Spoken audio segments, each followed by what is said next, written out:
A Polícia Civil deflagrou nesta terça-feira, a Operação Condutor contra um grupo criminoso que movimentou mais de 100 milhões com tráfico de drogas. 95 mandados em Cuiabá.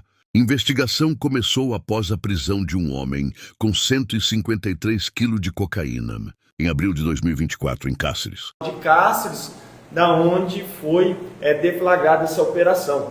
Passa a palavra para o doutor Valfrido para fazer as primeiras considerações a respeito dessa importante operação da Polícia Civil. Bom dia a todos, bom tê-los conosco nesta manhã. Como já apresentado, eu sou diretor do interior, onde está afeta a minha diretoria, Delegacia Regional de Cáceres, cuja titularidade do Dr. Ibo, a DEFRON e a nova DRACO de Cáceres, sob a titularidade da doutora Bruna Laete. Nós estamos aqui para acompanhar essa exposição dessa operação muito importante para o planejamento operacional da Polícia Civil.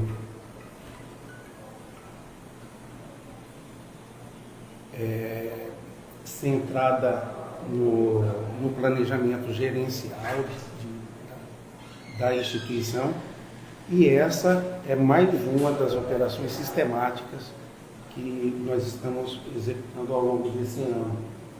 Aí, sem mais delongas, nós passamos então a palavra à doutora Bruna, se o doutor Ivo pudesse antes fazer as suas considerações, para a gente expor os detalhes ou aquilo que pode ser passado para a imprensa. Bom dia a todos. A minha parte aqui é bem rápida. Eu só gostaria de agradecer primeiramente a diretoria do interior, na figura do Dr. Valfrido, a coordenadoria de combate ao crime organizado, na figura do Dr. Escapamento, que nos deu todo o apoio necessário aqui para a gente operacionalizar essa grande operação, né? Agradecer também a Politec, que foi parceira também, a Receita Federal, que foi parceira também em toda a fase investigativa e todas as delegacias aqui, da região metropolitana, do interior, da DAI, né, Diretoria de Atividades Especiais, que se fizeram presentes aqui para a gente, para dar, né, cumprimento aos mandados e às medidas cautelares. Então, o GCCO, que recebeu a gente aqui, né, deu todo o apoio na figura do Dr. Belão, que deu todo o apoio aqui logístico para a gente, abrindo as portas da delegacia, da GCCO, da DRACO aqui de Cuiabá. Então, acho que não estou esquecendo ninguém, mais. Então, minha parte é mais uma parte de agradecimento. Vamos passar agora para a doutora Bruna e ela vai dar mais detalhes, porque ela é titular da investigação. Bom dia, senhores. Essa investigação ela se iniciou em abril de 2024, a partir de uma apreensão de cerca de 150 quilos de cocaína e prisão de um homem no município de Cáceres, pela Polícia Rodoviária Federal. E em continuidade ao trabalho, a Polícia Civil coletou elementos de prova por mais de um ano. E a partir desses elementos foi identificada uma organização criminosa dedicada ao tráfico de drogas, à comercialização de armas e munições e à lavagem de dinheiro, com interligação entre a região de fronteira e a região metropolitana do estado. Foram identificadas 31 pessoas físicas envolvidas nos crimes em apuração e 8 pessoas jurídicas. Essa organização ela mantinha o controle do transporte de drogas, armas e munições saídas da região de fronteira e que eram encaminhadas até aqui a região metropolitana. Em Várzea Grande, as armas, drogas e munições ficavam armazenadas em residências alugadas pela organização criminosa exclusivamente para guardar esses ilícitos e posteriormente era distribuída tanto para consumo local, Cuiabá e Várzea Grande, como também destinadas a outros estados. E um desses outros estados que tinha como destino a droga é o estado do Maranhão. E posteriormente ainda essa organização, diante da quantidade de valores oriundos do tráfico de drogas e comercialização de armas, utilizava de terceiros e de empresas, pessoas jurídicas, para dissimular a origem, a natureza e a propriedade dos valores adquiridos com os crimes. Outra informação importante referente a essa organização criminosa, que nós conseguimos um monitoramento de cerca de 4 meses de atuação, de atividade dessa organização. E se apurou que nesse período foram recebidos aqui na região metropolitana mais de 2 toneladas de droga. Era cerca de um carregamento de 150 quilos por semana. Isso, no total, analisando-se a quantidade de droga, equivale a um valor de 45 milhões em menos de 4 meses. Doutor, a senhora mencionou essa questão da lavagem de dinheiro. Como é que ele era realizado, essa lavagem de dinheiro? Só de pessoas jurídicas ou tinha alguma empresa que eles utilizavam? Tanto de pessoas jurídicas como de pessoa física. Há um líder dessa organização, que é um morador de Várzea Grande, que ele envolveu de certa forma toda a sua família, esposa, irmã, cunhada, irmão, mãe, que era ali o núcleo financeiro dessa organização junto com outras pessoas, e as movimentações eram feitas por meio deles em múltiplas transações financeiras. Outros terceiros sem vínculo com a família também, que eram responsáveis exclusivamente para o recebimento dos valores da venda da droga, armas e munições e o posterior repasse, pulverização. E também utilizavam 8 pessoas jurídicas para realizar essa movimentação financeira e dar uma aparência de licitude a esse dinheiro proveniente do crime. Os 16 mandados de prisão, quantos foram cumpridos hoje? Já foram cumpridos 12 mandados de prisão. 4 as diligências ainda estão em andamento. Essa empresa operava por meio da rodoviária ou era clandestina? São 8 empresas. Algumas empresas, de fato, elas funcionavam e agora outras não. Outras eram só empresas de fachada que nunca existiram no objeto em si que deveriam atuar. Eram usadas exclusivamente para a lavagem de dinheiro. E um outro ponto importante é que até o nome da operação é Operação Conductor, porque eles dissimulavam a forma de transporte da droga. A pessoa que realizava o transporte, ela se passava como um transportador de passageiros da região de Cáceres até Cuiabá e Várzea Grande. No entanto, nenhum passageiro de fato era transportado, apenas as drogas. Então era um artifício que utilizavam no caso de abordagens policiais. A senhora acha que esse é mais um dos artifícios que as facções estão usando, visto o grande volume de apreensão de drogas no Brasil nos últimos anos? E essa semana também a gente teve até uma prisão de 2 amigas que estavam transportando droga na bagagem, no ônibus de viagem. Esses são os novos artifícios usados pelas organizações? São sim um dos artifícios, no caso dessa organização, tratava-se de uma grande quantidade de drogas, porque eram cerca de 150 quilos por semana e ainda armas e muitas munições. Então utilizavam essa van, as vans, o transporte era feito sempre por meio de vans, e essas vans possuíam um compartimento secreto, era onde era armazenado esses objetos ilícitos. E aí, com a chegada em Várzea Grande, havia uma pessoa, que é irmã do líder da organização criminosa, que era responsável por receber, conferir e posteriormente fazer a distribuição de acordo com o que era determinado pelo líder. Obrigado. A senhora falou dessa questão do transporte. Geralmente era ponto de lança, até porque o primeiro preso foi numa rodagem dessa da PRF. São essas empresas bem tradicionais que transportam passageiros de Cáceres para Cuiabá, e além do transporte tem outro ramo de empresa envolvida? Não, no caso, esse transportador, ele se passava como transportador de passageiros, mas não havia o transporte real. Não era de nenhuma empresa regular. Uhum. E as outras empresas são desde empresas, farmácias, drogaria, empresa de comercialização e instalação de energia solar, empresas de alimentos, são o principal ramo e as 3 principais empresas utilizadas nesse caso para lavagem de dinheiro. Mas empresas de fachada, tá ligado? Ou de fachada nesse segmento. São empresas de fachada. A única empresa que funciona de fato é uma empresa de alimentos. Supermercado? Não, destinada à produção de sonhos. A senhora falou em relação às armas, tá ligado? Essas armas, elas eram para, digamos assim, abastecer os criminosos de uma organização, ou essas armas também eram comercializadas como um produto da organização semelhante às drogas? Também eram comercializadas. Assim como as drogas, elas eram repassadas como o comércio, né, queria para os destinatários finais aqui da região. Só chegou a levantar que tipo de armas? Armas tipo de longo alcance, ou armas menores de uso pessoal? Tanto armas de uso pessoal como armas longas, né, pistolas e fuzis.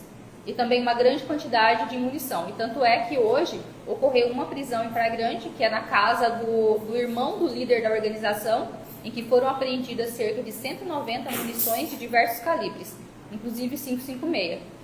Esse homem que foi preso lá no ano passado, né, que é o Igor, no caso, ele é o chefe dessa organização, delegado? Ou ele só é, digamos, um funcionário da organização? Não, ele integra a organização criminosa, mas ele não é o chefe. Não, ele não é o líder. O líder da organização criminosa, ele foi preso hoje no município de Várzea Grande, e ele controlava desde toda a logística do transporte da droga, armazenamento, distribuição, e também mantinha todo o controle financeiro, tanto do pagamento, divisão de valores entre os outros integrantes, como a parte da lavagem de dinheiro. Tanto é que ele envolvia várias pessoas da sua família, e a maioria dessas pessoas possuíam empresas fantasmas em seus nomes. E esse homem tinha algum emprego, assim, para disfarçar como área? É um advogado. Ele é advogado. Advogado. Mas tinha escritório? Não tem escritório? Ele exerce a profissão. Em alguns casos, tem alguns processos, sim, em nome dele. Eu quero abrir um pouco o questionamento, GCCO para vocês, doutores, em relação, a senhora colocou aí que vocês estão comandados, né, organizações judiciais em Jaboatão, em Guararapes e também no Maranhão. Nós temos uma conexão aí bastante complicada em relação a pessoas oriundas do Maranhão, né, pessoas que já desapareceram, facções rivais. Deveria haver essa facção, digamos, PCC, Comando Vermelho, em relação a essa ação do crime dessa operação hoje, doutora? Essa organização criminosa, ela abastecia tanto uma facção criminosa instalada aqui no estado, na região metropolitana, como uma outra facção do estado do Maranhão. PCC ou seria outra facção de lá? É outra facção de lá, uma facção local. Então teria essa parceria, inclusive, não seria nem rivais nesse caso? Não, nesse caso não, porque essa organização, ela tinha como destinatário da droga, né, para quem que ela repassava drogas, munições e armamentos. Aqui no estado, uma facção e uma outra quantidade destinada a essa facção do estado do Maranhão. Deixa o balanço de quanto essa quadrilha procurou. A estimativa de movimentação financeira dessa organização criminosa é de 100 milhões. O valor estimado de droga recebida, feita essa estimativa a partir do valor de comercialização na região de fronteira, foram de 45 milhões no período de 4 meses. Só que a investigação toda é de 2023 até 2025. A polícia fez alguma comunicação com os policiais lá na Bolívia para verificar onde está esse treinamento? Não, toda a investigação se restringiu ao território nacional, que era o ponto em que a droga era iniciado o transporte, né, que é na região de Cáceres, até onde ela era armazenada em Várzea Grande, e posterior distribuída entre Cuiabá e Várzea Grande e parcelas também para outros estados. Doutora, além dos 150 quilos que foram apreendidos lá em 2023, quando iniciou 2024, quando iniciou a investigação, teve mais droga que foi apreendida desse grupo? Ocorreram várias prisões em flagrante delito de integrantes desse grupo ao longo do ano, por outras unidades, não pela DEFRON, mas por outras unidades ocorreu até uma apreensão recente do DENARC, no último mês, em um dos alvos dessa investigação. Mas tem estimativa de mais ou menos quantos quilos que foram apreendidos dessa organização? Nesse momento não tenho ainda essa estimativa. E de armas, tem alguma estimativa de quanto que já foi apreendido, quanto que eles movimentaram também em armas? Como a movimentação era conjunta, os valores muitas vezes eram entregues, distribuídos junto, tanto a droga como as armas, então os valores de pagamentos eram misturados. Então nós não temos uma estimativa separada de qual foi o lucro com a droga ou com os armamentos. Doutor Alfredo, em relação à fronteira hoje, digamos assim, tem um trabalho de CCO, da DEFRON, na delegacia também do doutor Igor, o que acontece? Qual é uma estratégia de aumentar mais delegacias? Porque nós temos uma fronteira seca ali de aproximadamente 1.000 quilômetros, né? Porque mais do que nunca a gente vê que essa fronteira vem sendo utilizada para esse tráfico de armas e de drogas, né? O que a Polícia Civil, é claro que tem uma presença maior lá, né? A DEFRON inclusive, né? Mas tem um outro enfrentamento, doutor, qual que é uma saída, digamos assim, para conseguir minimizar essa quantidade de entorpecente de armas nessa fronteira? A palavra certa é minimizar, né? Nós temos a Bolívia, que é um grande produtor de pasta base de cocaína no mundo, nunca deixou de frequentar o ranking dos 5 primeiros maiores produtores. É algo que a segurança, as estratégias terão que conviver ad eterno, a não ser que algo muito maior aconteça. E o que resta à Polícia Civil é o investimento mesmo na tecnologia, em apresentar investigações mais robustas, mais profundas, atacar o dinheiro dessas facções. Por isso que a gente aumentou em muito, e é uma estratégia da polícia, as investigações financeiras, e as polícias civis cumprirem bem o papel desse sistema, né? E eu penso que a gente tem feito esse bom trabalho, essa organização. Hoje a gente não está preso nos resultados, por exemplo, da fronteira, e é por isso que a gente tem conseguido identificar integrantes e enxergar esse movimento como um todo no Brasil inteiro. Então, o que eu particularmente tento passar é que a gente tem um sistema de justiça criminal onde a Polícia Civil está inserida, e penso que estamos fazendo um bom papel, e carente de que outras medidas mais modernas, mais duras, sejam implementadas para que a gente vença essa guerra que nos parece ad eterna. Eles continuam produzindo muita cocaína, não só a Bolívia, como alguns outros países, e impõem para as polícias, para a segurança pública, inovações que têm sido feitas. Temos bastante investimento, bastante empenho e investigações robustas. Então, nós acompanhamos a segurança pública há muito tempo, a impressão que dá é que agora, mais do que nunca, Mato Grosso, né, em essa região, ela vem sendo usada estrategicamente pelas organizações criminosas, né? E a gente vê um reflexo em todo o Estado em relação à droga, à violência, ao crime, e é uma questão que preocupa muito. Então, o Estado ficou, digamos, não vulnerável, mas é um enfrentamento de país, né?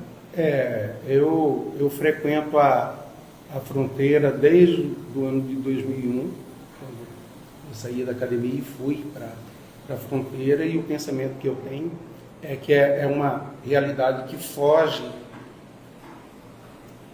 somente do campo da segurança pública, geopolítica, e mesmo com o aparecimento e fortalecimento dessas facções criminosas, o trabalho das polícias, eu penso que melhorou, e melhorou muito. Nós temos que evoluir para prisões mais duradouras, que independem dos órgãos de segurança pública, e medidas que não estão no campo de comando das polícias. Mas o que eu tenho visto é uma melhora absurda em equipamento, em efetivo, em estratégia, e prisões. E é o que as polícias podem oferecer dentro de um sistema. Dentro desse sistema, eu sou capaz de dizer e confirmar que nós melhoramos muito. O senhor desde o início do GEFRON, né? Desde o início. O jovem delegado do GEFRON. Delegado Jefferson. Ok, pessoal, a gente agradece a atenção. A última pergunta. Sobre o que foi apreendido hoje, quanto de dinheiro que vocês conseguiram apreender, os veículos também, quais são os veículos? Ainda estamos fazendo os levantamentos, né, porque as equipes ainda estão em diligência, mas a princípio, em espécie, foram apreendidos cerca de R$29 mil, 5 veículos e 190 munições. Quais veículos que são? A gente viu que tem alguns veículos de luxo ali, uma Dodge Ram. Isso. O Tem meu tem um Estrada, não? uma Dodge Ram, Fiat Toro, Estrada. Estrada, Argo. Ok, pessoal, obrigado pela atenção mais uma As vez. prisões de hoje, teve alguém ficha criminal? Como é que o perfil dessas pessoas já presos hoje? Boa parte dos investigados possui sim ficha criminal, passagens por tráfico de drogas, mas o líder da organização criminosa não tinha nenhuma passagem criminal. Valeu, pessoal, obrigado, um abraço. Obrigado. Obrigada, pessoal. Tenham um bom dia. Bom dia, bom dia.